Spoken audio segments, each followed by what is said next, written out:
theoretically, it's great to hear about what our potential is, but it's not until we actually set those thoughts, those intentions into action that we really recognize what can truly happen, what can take place.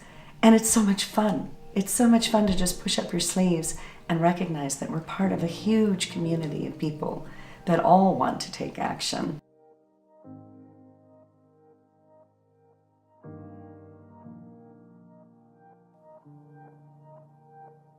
My name is Zenga, and this week we have a very special guest in the Purpose Lab.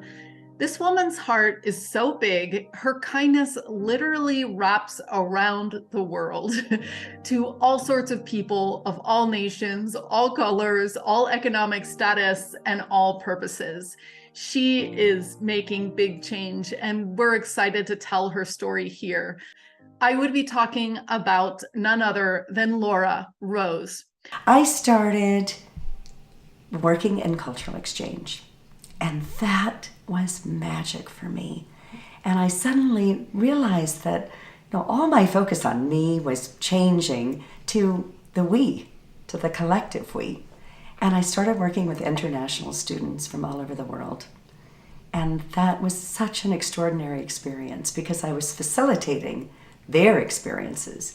So now it's been about 170,000 people from 85 countries around the world. And I have had the privilege of meeting so many magical, passionate young people that are extraordinarily gifted and opening their arms to understanding other cultures, to learning about their potential. And that's led into all of the work that I do now, which is mentoring young women and girls from all over the planet. I work with right now about a half a dozen young women, mostly in Africa, the Caribbean, Asia. And, when I say mentoring, I feel like I'm learning more from them than they learn from me, but it's sort of a give and take. Mm-hmm. And I serve on several boards that are dedicated to eradicating modern day slavery, to giving voice to young women, to helping to choose love on the planet. And all of those things sort of tie in together with the beautiful work that Emanuel and I are doing with the Holo movement and with Purpose Earth as well. Purpose Earth gives me purpose every day. And it's this extraordinary little team of people, and we all met during the pandemic. I didn't even meet some of them in person until a couple of months ago, actually. But we worked remotely, and what a gift, the internet is, right? And all of the things we can do and connect planetarily is extraordinary.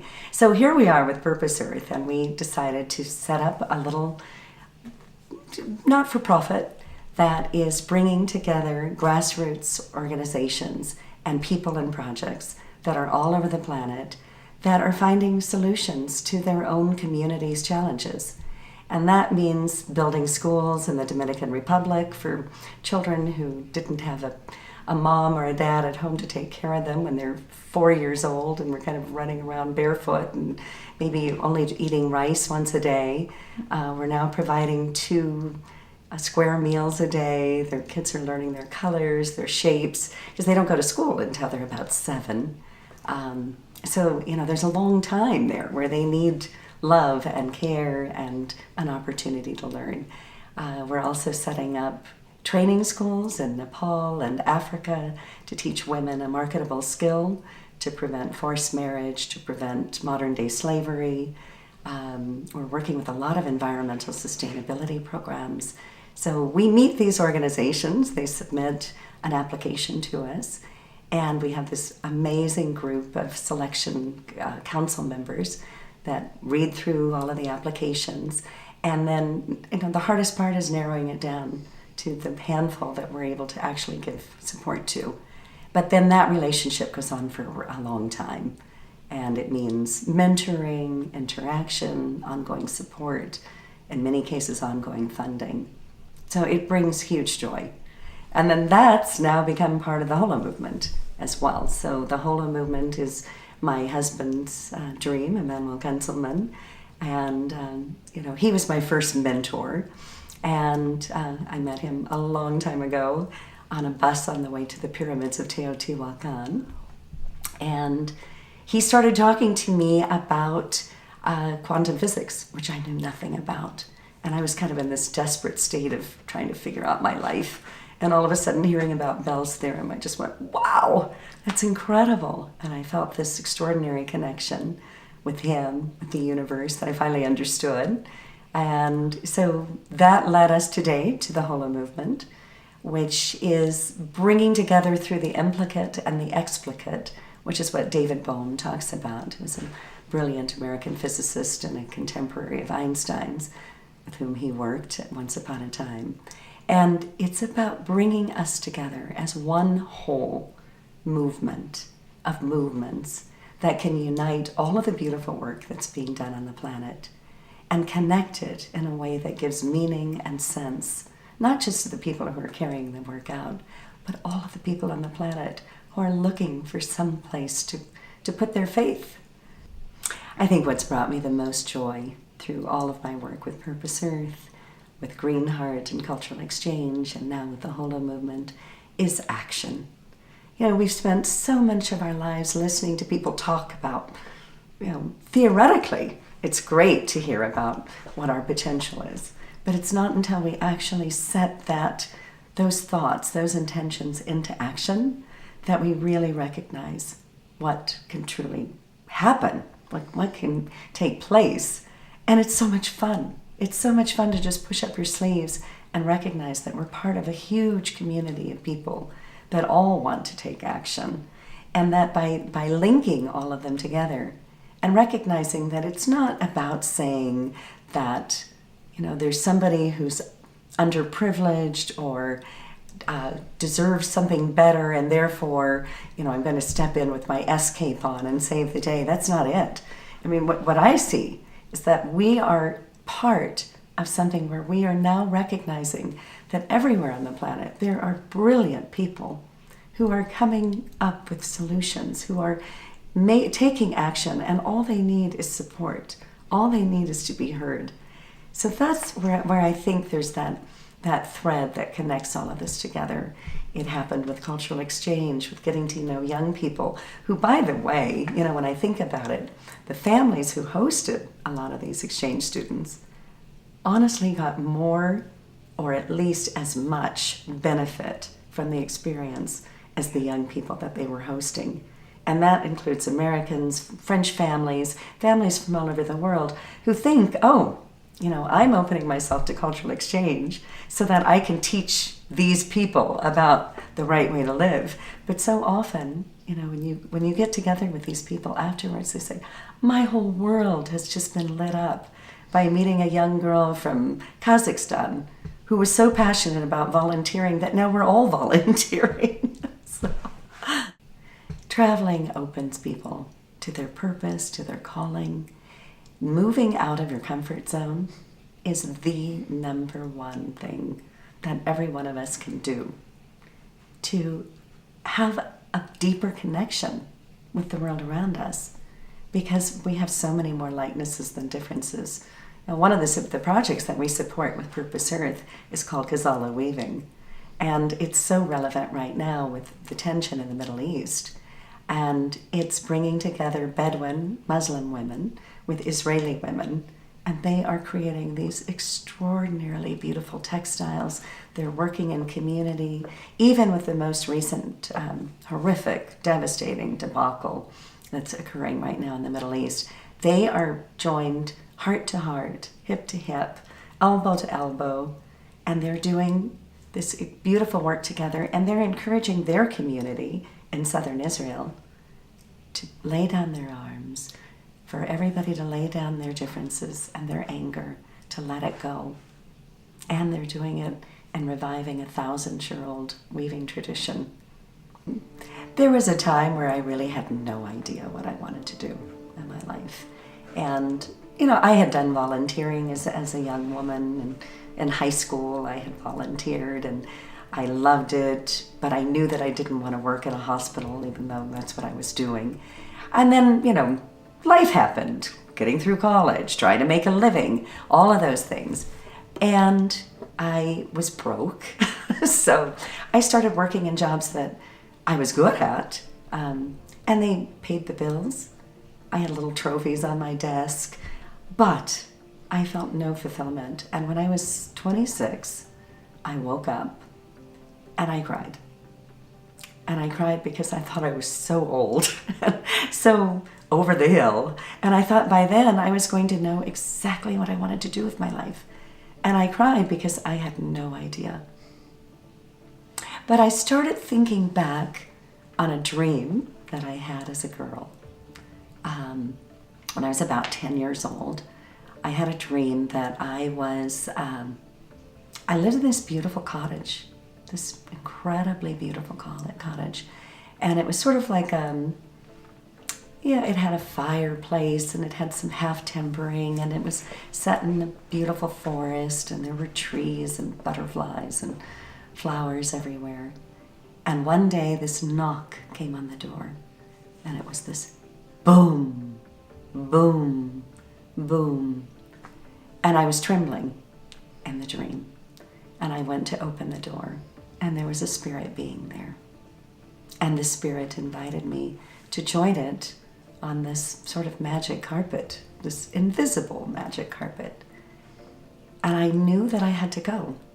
So I got behind it and I put my arms around him, and we took off, and we looked down, and the house became smaller and smaller and smaller. And I held tighter and tighter as we flew over beautiful scenes of forests and flowers, and until the landscape began to change. And I realized that I was over devastation, probably World War II Germany. And I began to cry.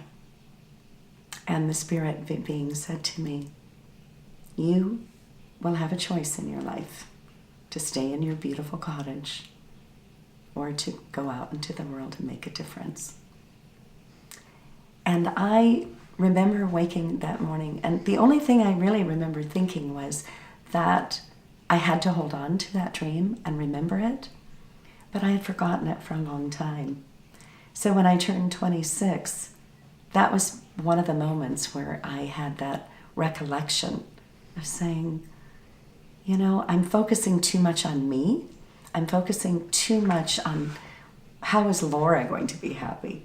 How can Laura succeed? How can Laura pay the bills? And that's when I put out a prayer to the universe, and I discovered cultural exchange shortly after that. And a friend of a friend introduced me to an industry I didn't know. I went to inner city schools. I wasn't introduced to cultural exchange. And suddenly I found myself in this industry that I thought, this is beautiful. I'm bringing people together. I'm making them happy. It's crazy busy. It's incredibly challenging. But I lost my sense of worrying about self. And suddenly I was much more concerned about others. And it was hugely impactful. And I started praying.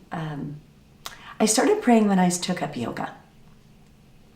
And yoga was the path that led me to many very deep spiritual experiences. And I always found that it was toward the end of my yoga session. And I always have done it on my own. I've taken a few classes here and there, but mostly it's on my living room carpet or wherever I am. And I go deep. So the deeper I stretch and the deeper I find that I'm going into a state of meditation, the more I become open to, I think, what I would call the messages of the universe that are being shared with me. And the day that I was 26, I did my yoga practices, most mornings I do. And I put out a prayer, and I guess it's a prayer. It's almost like talking with my higher self in a way. It's sort of like knowing that the highest part of me is connected with the highest part of everything, and that the only thing that impedes our being able to connect with the messages of the universe, our own, the voice that never shuts down in our minds until we quiet it, And so I just put out, please guide me, as I do now frequently. But I put out, please guide me, show me a sign, bring me somebody in my life that will make a difference. I knew that this was my calling because this is a friend that I met in a very sort of serendipitous way. And I couldn't quite figure out why we were friends in a way, because there wasn't that deep of a connection with us.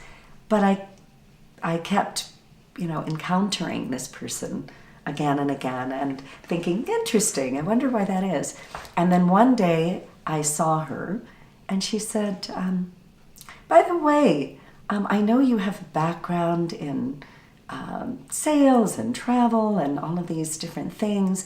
And I know a man who is in cultural exchange and he's looking for a director of his company. And it seems like you would have really great experience for that. And I thought cultural exchange, I don't even really know what that is. It sounds really nice, but okay.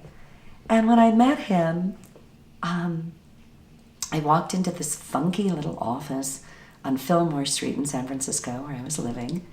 And it was all dusty and kind of dank, and there was this box of files in the back room. And it looked, and he showed it to me and he said, I'm looking for somebody who is ready to just take on bringing together these students from all over the world, identifying coordinators who can place them. And I looked at this box of files and I thought, that box is kind of a magic box. And if I open it, I can wave my little wand and make some magic happen. And essentially that man hired me with great faith. I mean, I really didn't know what I was doing. But he gave me an opportunity. And I knew that that was what I had been praying for when I was 26. So that was a couple of years later. But I was watching and I was meeting people along the way. And when I met him, it was just like a light bulb went off. And I never looked back. And that actually is what brought me to meeting my husband, because it turned out he was in the same industry. And then lots more magic happened. I had so many struggles. I had a huge number of struggles. Most of them were self-imposed, and most of them were about self-doubt. I'm from a family with a lot of mental illness. I've never personally, gratefully, experienced mental illness in the way that some of my family on both sides have. But at times that haunted me, that, there were, just knowing that people in my life, my immediate family, my extended family, had suffered so much with. My grandfather was an Italian immigrant whose dying words were, "If only I hadn't been born Italian." And I know he carried so much pain from his history. And I chose to be really proud of that. I thought it was wonderful to be Italian. But of course I didn't deal with the stigmatisms that he did at the early 20th century, arriving in the U.S. with nothing except the clothes on his back. But what I recognized is that through all of this self-doubt, and a lot of it was just saying, can I really be successful? I kept being asked to step up. I kept being asked by other people to step up, to step into directors' roles, to step into keynote addresses, to step into being a moderator on a panel. And I had so much fear in my early years. I would spend days working on a presentation, and my husband would laugh at me and say, "Oh, just wing it, it'll all be fine." And eventually that was true. I could wing it. But there were a lot of years that I had to rise above that. And I think what has helped me more than anything is my practice of my morning practice. I was introduced to something very beautiful that was created by Michael Murphy. It's called Integral Transformative Practice. And it's a beautiful practice that I started doing when I learned of it many years ago now. And it involves motion. There's a lot of aikido and water wheel motions and beautiful expressions, physical expressions. It involves affirmation. It involves meditation. And then I've sort of adapted it to my own thing, if you will. And a lot of it includes, now for me, my practice includes spiritual. I listen to spiritual leaders. I'm very, very moved by Paramahansa Yogananda. He's had some very interesting places in my life, popping up at unusual times. And then dreams. Dreams have been hugely. I've had so many prophetic dreams over the years, which has helped me to recognize that time is only linear because that's the way that we need to understand it.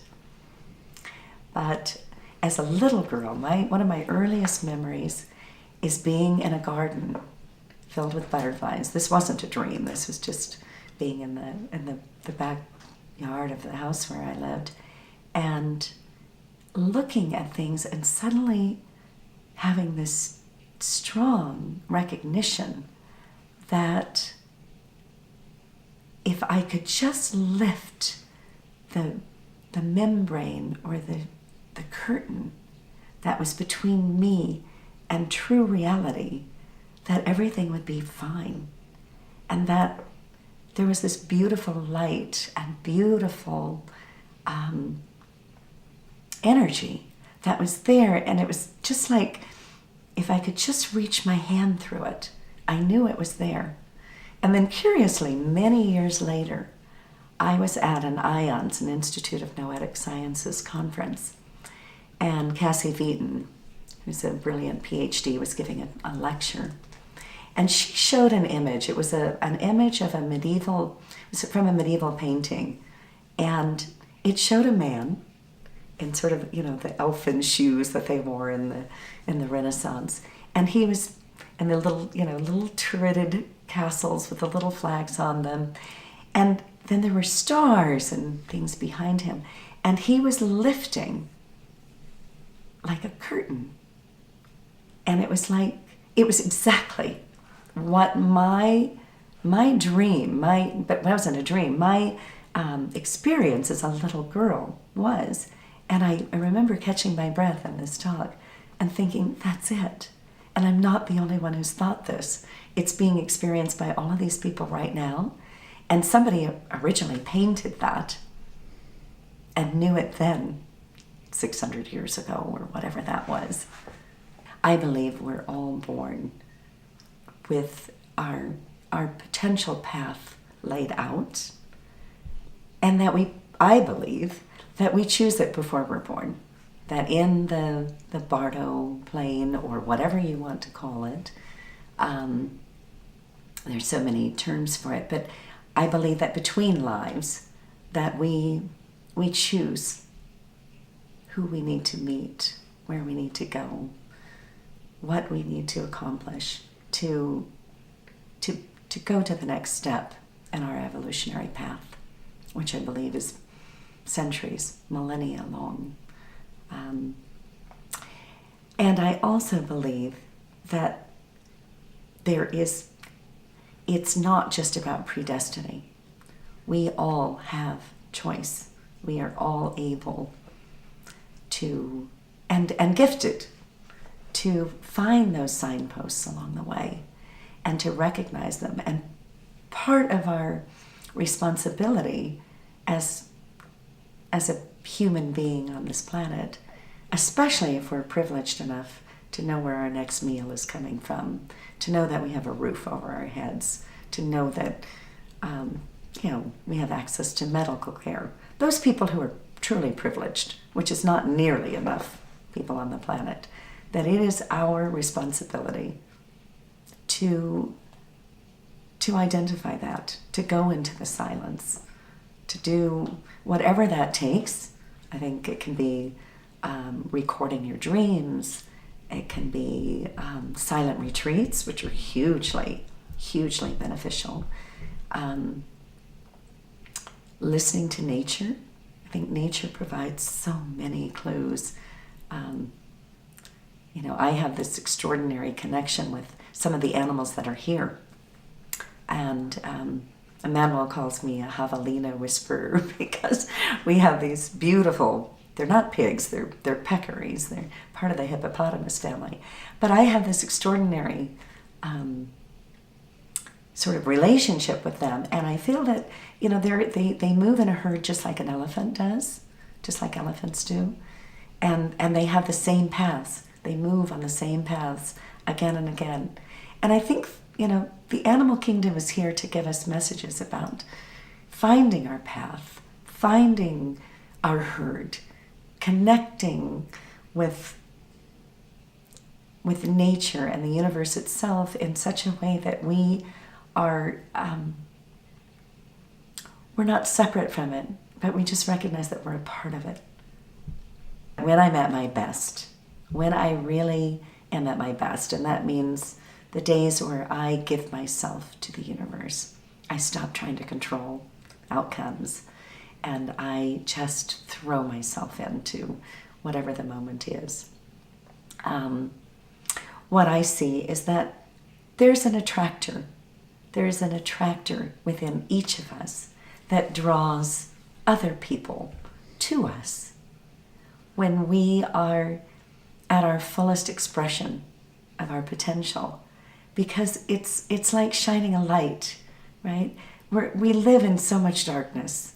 We live reading headlines of tragic incidents all over the planet. We live with so much fear.